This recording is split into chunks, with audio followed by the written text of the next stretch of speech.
आपका कॉन्सेप्ट बिल्कुल क्लियर हो जाए। देखिएगा जब हेलो स्टूडेंट्स, तो आज हम लोग सीखेंगे क्लास 11th मैथमेटिक्स में एक टॉपिक है x बराबर k पर किसी फलन का अवकलज ज्ञात करना।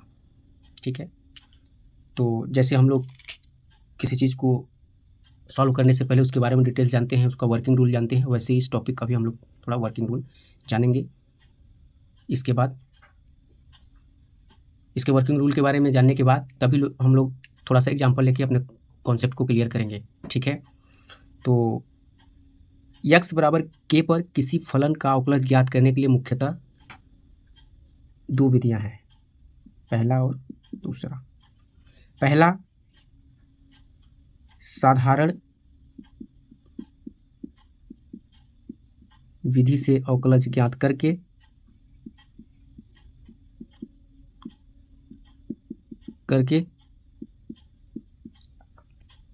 उसमें x बराबर k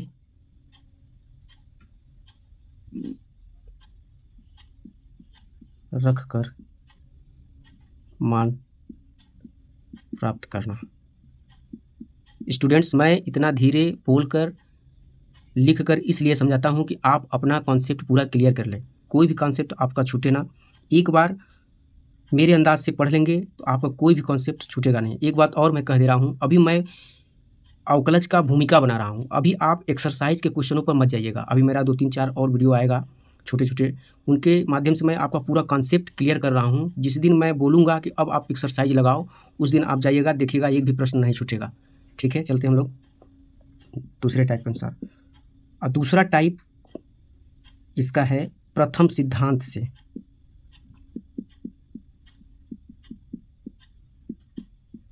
x बराबर k पर फलन का अवकलज ज्ञात करना।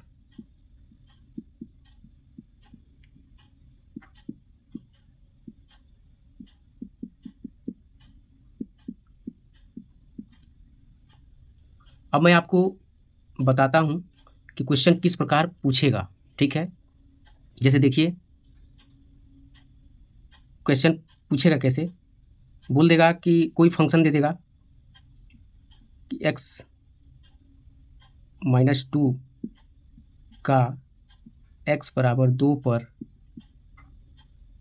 अवकलज ज्ञात कीजिए। ठीक, इस प्रकार का यह क्वेश्चन रहेगा। तो अब हमारे समझाने का मतलब यह है कि यह तो फंक्शन हो गया, इसको हम लोग y बराबर मान लेते हैं या इसको fx के बराबर भी मानते हैं। ठीक है, और यह है x बराबर k, जो कि यहाँ पर दिया हुआ है। k क्या है?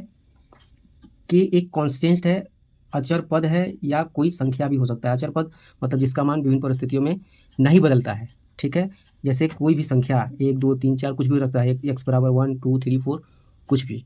तो इस वीडियो में हम टाइप 1 को ही पढ़ाएंगे। प्रथम सिद्धांत से जो अवकलन ज्ञात करने का है वो नेक्स्ट वीडियो में हम आपको बताएंगे, क्योंकि उसका टाइप अलग है। हम इस वीडियो में केवल साधारण विधि से ही अवकलज फाइंड कर ज्ञात करके x बराबर के पर मान ज्ञात करेंगे। आइए स्टूडेंट, यह जो चैप्टर है अवकलज, ये बहुत ही इम्पोर्टेंट है। पूरी कॉन्सेप्ट जब क्लियर हो जाएगा तो कम से कम अकेले ही यह आपको 10 नंबर देगा। और यह जो मैं बता रहा हूँ यह भी टाइप बहुत इंपॉर्टेंट है, चाहे साधारण विधि से पूछ ले या प्रथम सिद्धांत से पूछ ले, आपका इसमें बोर्ड एग्जाम में क्वेश्चन जरूर पूछता है। तो आइए समझते हैं इसका हम लोग कार्यविधि, वर्किंग रूल।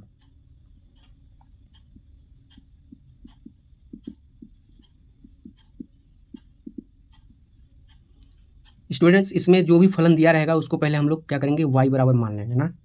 तो पहला हमारा नियम क्या है, दिए गए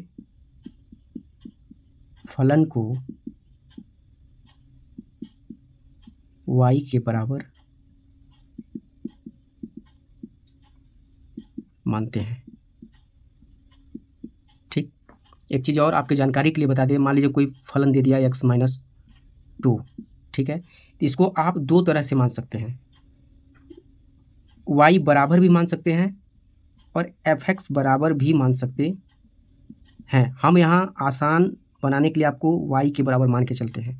जब आप y बराबर मानेंगे और अवकलन दोनों पक्षों का करेंगे तो बाई ओर आप लिखेंगे ddx ऑफ y। इसका मतलब है कि फंक्शन y का x के सापेक्ष अवकलन, ठीक है।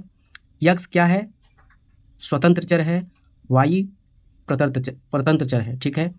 इसका मतलब ये इसका मान किसी पर निर्भर नहीं करता, y का मान x पर निर्भर करता है, ठीक।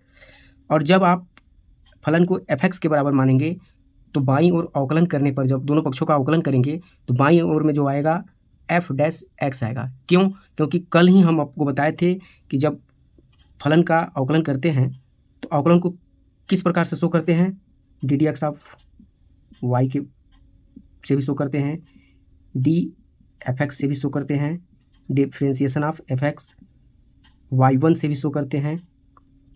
इस तरह से अन्य टर्म्स के माध्यम से अवकलन को शो करते हैं, ठीक है। तो हम सुविधा के लिए फलन को क्या मानेंगे? y के बराबर मानेंगे, ठीक है। पहला नियम क्या हुआ कि दिए गए फलन को y के बराबर मानते हैं, ठीक। दूसरा नियम है दोनों पक्षों का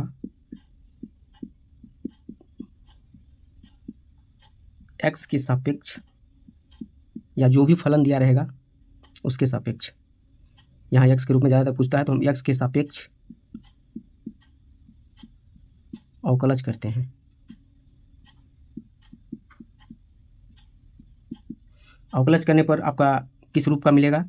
मिलेगा आपको dy/dx बराबर, इधर कोई x का फंक्शन होगा, इस रूप का आपका मिलेगा, ठीक है। अब तीसरा काम क्या करते हैं? प्राप्त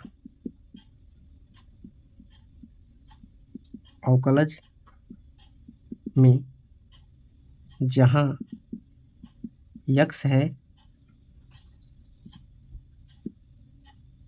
है या x के स्थान पर, ठीक है,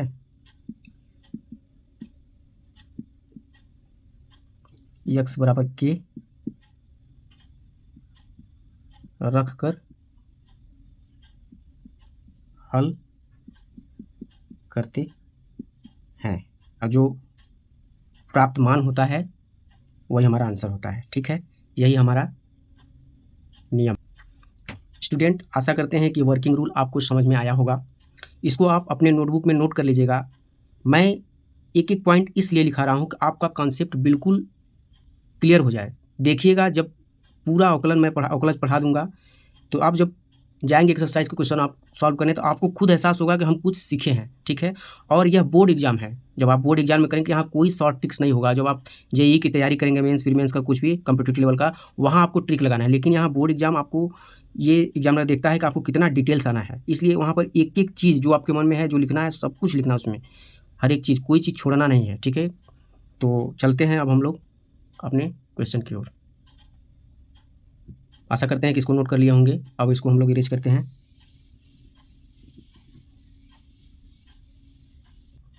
स्टूडेंट, 2 पॉइंट नोट के तौर पे आपको एक बार और मैं रिकॉल करा दे रहा हूँ। कल वैसे मैं बताया हूँ, लेकिन मैं फिर से एक बार बता दे रहा हूँ आपको, इसको भी नोट कर लीजिएगा, ठीक है। ddx ऑफ कांस्टेंट या अचर या कोई संख्या रहेगा, उसका अगर अवकलज निकालना होगा तो कितना होता है? 0। इस चीज़ को मैं कल बताया था, फिर मैं बता दे रहा हूँ क्योंकि इसमें यूज होगा। एग्जाम्पल जैसे मैं बोल दूँ, एग्जाम्पल जैसे ddx ऑफ 5 क्या है?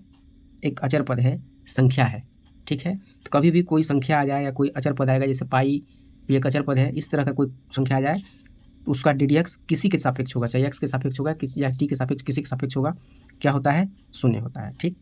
ये पहला पॉइंट होगा। दूसरा पॉइंट है स्टूडेंट्स, किसी फलन का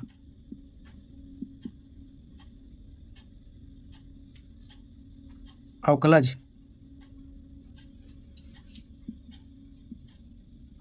उसी के सापेक्ष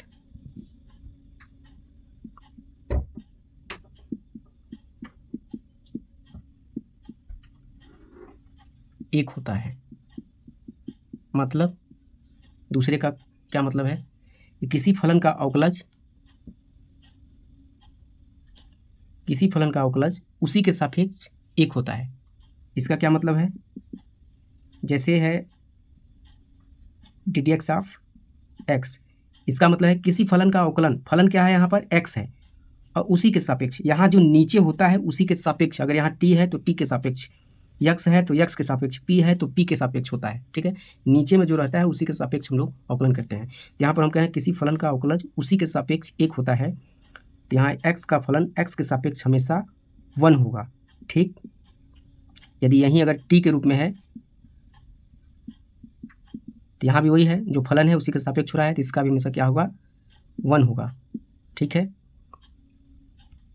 स्टूडेंट, यह पूरा x बराबर k पर किसी फलन का अवकलज ज्ञात करने का वर्किंग रूल है। इसमें जो भी आपको समझ नहीं आया होगा, अभी हम लोग कुछ एग्जाम्पल के थ्रू क्वेश्चन सॉल्व करेंगे, तो आपका जो कॉन्सेप्ट होगा वहाँ क्लियर हो जाएगा। जहाँ नहीं समझ में आएगा आप कमेंट बॉक्स में कमेंट करके पूछ सकते हैं, ज़रूर आपको बताया जाएगा। ठीक है, इसका हर जगह यूज होगा। ठीक है, और ये कहीं दूसरी जगह से नहीं आया है, क्योंकि आपको हम कल बताए थे ना कि ddx ऑफ x की पावर n का वैल्यू होता है n x की पावर n-1। तो यहाँ पर मान लीजिए ddx ऑफ x है, इसका पावर 1 हो जाएगा, तो 1 इंटू एक्स की पावर 1-1 हुआ, 1 इंटू एक्स की पावर 0, और आप जानते हैं कि 1 इंटू किसी भी संख्या के पावर 0 का वैल्यू 1 होता है, 1 इंटू 1 बराबर 1। ठीक है, ये यहीं से आया है, लेकिन आप इसको फार्मूले के तौर पर याद रखिएगा। ठीक है, चलते हैं हम लोग अब अपने क्वेश्चन की ओर। आशा करते हैं कि इसको भी नोट कर लिए होंगे। अब हम लोग इरेज करते हैं। ठीक, स्टूडेंट क्वेश्चन नंबर 1 आप लोगों के सामने है कि x बराबर 10 पर फलन x² - 2 का अवकलज ज्ञात कीजिए। ठीक है, पूरा वर्किंग रूल हमको बता दिए हैं। आइए अब सॉल्व करते हैं। पहला क्या था कि दिए गए फलन को हम लोग y के बराबर मान लेंगे। ठीक है, यहाँ देखिए माना y बराबर x² - 2। जैसे मैं स्टेप बाय स्टेप बता रहा हूँ एग्जाम में, वैसे ही स्टेप बाय स्टेप सॉल्व करना है, तभी जाकर अच्छा मार्क्स आएगा। ठीक है, किसी स्टेप को शॉर्ट कट के जल्दी चक्कर में मत पड़िएगा। तो जितना डिटेल्स देंगे उतने अच्छे मार्क्स आएंगे। पहला हमारा हो गया y बराबर, दिए गए फलन को y बराबर मान लेते हैं। ठीक, दूसरा क्या था? दोनों पक्षों का x के सापेक्ष अवकलज करने पर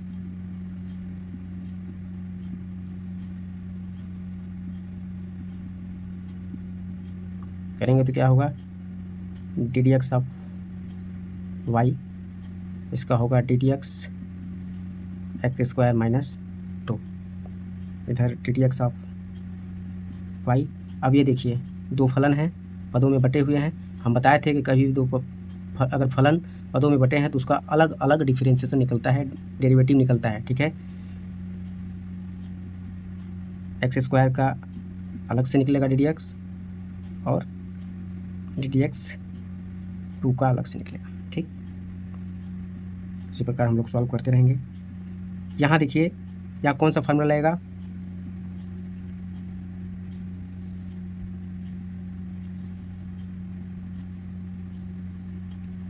यहाँ पर देखिए फलन केवल दो चीज़ों में बढ़ते हैं, प्लस में और माइनस में। ठीक है, गुणा भाग में नहीं बढ़ते, उसको एक ही फलन मानते हैं। अब देखिए ddx x की पावर n का फार्मूला आएगा। फार्मूला क्या था?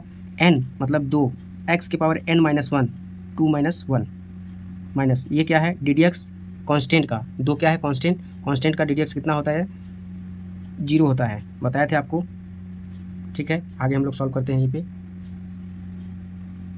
ddx ऑफ y, ये कितना हो जाएगा? 2 इंटू एक्स की पावर 1 का वैल्यू x होगा, इसको हम लोग लिख सकते हैं, सॉरी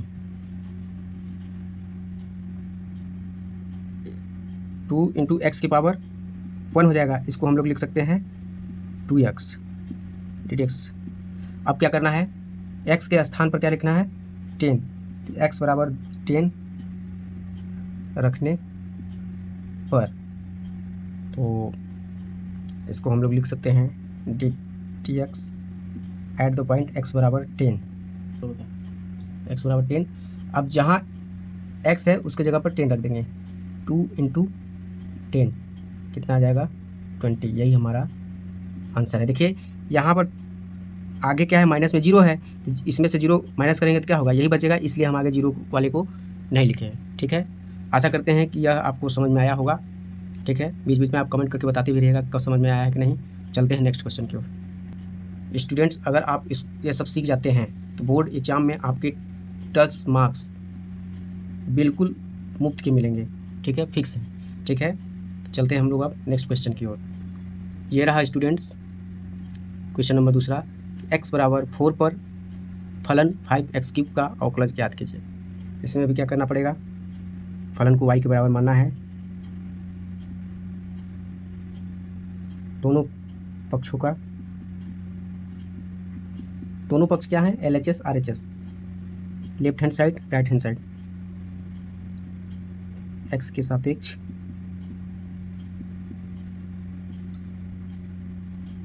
अवकलज करने पर होगा dx ऑफ y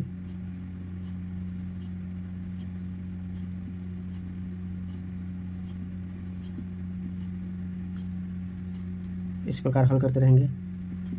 अब देखिए यहाँ पर एक फलन के साथ किसी कांस्टेंट का मल्टीप्लाई है, तो हम बताए थे कि यदि किसी फलन का कांस्टेंट के साथ मल्टीप्लाई है तो कांस्टेंट को बाहर रखते हैं कॉमन के रूप में, ओनली फलन का ddx फाइंड करते हैं, अवकलज फाइंड करते हैं। यहाँ पर ddx फाइंड होगा केवल x³ का। स्टूडेंट्स, मेरा काम पूरा सिखाना है, आप थोड़ा सा अगर मेरे साथ मेहनत कर देंगे तो आपका कॉन्सेप्ट बिल्कुल क्लियर हो जाएगा, ठीक है स्टूडेंट, बिल्कुल परेशान नहीं होना है। अब ये सारी चीज़ें लिखने का प्रॉपर मेथड आपको, वर्किंग रूल सब समझ में आ रहा होगा, हम कुछ नहीं कर रहे हैं। अब यहाँ पर कन्फ्यूज मत होइएगा आप लोग, जिस रूप में मानेंगे y के बराबर मानेंगे तो y ऊपर रहेगा और जिसके सापेक्ष करेंगे वो नीचे रहेगा, ये चीज़ हम आपको बताए हैं, ठीक है। आइए अब सॉल्व करते हैं। किसी चीज़ में आपको दिक्कत नहीं करना है, बस बताना है, बीच बीच में कमेंट करके समझ में आ रहा है कि नहीं। ddx ऑफ 5 इंटू x के पावर n वाला ही फार्मूला लगेगा। एक बार फिर से हम फार्मूला आपको लिख के बता देते हैं। ddx x की पावर n का फार्मूला होता है n x की पावर n-1, यहाँ पर लगेगा 3 इंटू एक्स की पावर 3-1। अब देखिए यहाँ से ddx बराबर 5 3 जा कितना हो जाएगा 15, ये हो जाएगा 3-1 मतलब 2, एक्स की पावर 2। यहाँ तक तो आपका फलन का अवकलज हो गया। अब हमारा तीसरा स्टेप क्या है कि जो अवकलज फाइंड हुआ है उसमें x का मान पुटअप करना, ठीक है। आइए चलते हैं हम लोग, इसमें x बराबर 4 रखने पर, ठीक, ddx of y at the point x equal 4। अब यहाँ क्या है 15, इसमें x के बराबर कितना रखना है 4 इंटू 4 का स्क्वायर बराबर कितना हो जाएगा 15 इंटू 16, इसका मल्टीप्लाई करेंगे कितना होगा 15 छक्का 90, 9 हो जाएगा, और 15 9 कितना हो जाएगा, ठीक है। हम लोग क्या मल्टीप्लाई किए थे 15 छक्का 90, 0 9 हो जाएगा, और 15 एकदम 15, 15 9 24, 240 आपका ये पूरा आंसर है। स्टूडेंट्स, आशा करते हैं कि यह मेरा पूरा कॉन्सेप्ट और समझाया गया एग्जाम्पल आपको समझ में आया होगा, पसंद आया होगा। अगर आपको यह वीडियो समझ में आया है तो आप हमारे चैनल को लाइक शेयर एंड सब्सक्राइब ज़रूर करें। स्टूडेंट्स, मेरा एक बात आप नोट कर लीजिएगा, मैं जैसे पढ़ा रहा हूँ वैसे ही आपको एकदम डिटेल्स एग्ज़ाम में सॉल्यूशन करना पड़ेगा। आप शॉर्टकट के चक्कर में बिल्कुल मत पड़िएगा। और एक बार फिर से कहूँगा, अभी आप एक्सरसाइज का क्वेश्चन लगाने के फिर में मत पड़िएगा। जिस दिन मेरा पूरा भूमिका कंप्लीट हो जाएगा मैं खुद कहूँगा अब एक्सरसाइज पे जाइए, फिर आप देखिएगा कि आपका एक भी चीज़ नहीं बचेगा। फिर मैं कहना चाहता हूँ कि हमारे चैनल को लाइक शेयर सब्सक्राइब जरूर करें। धन्यवाद।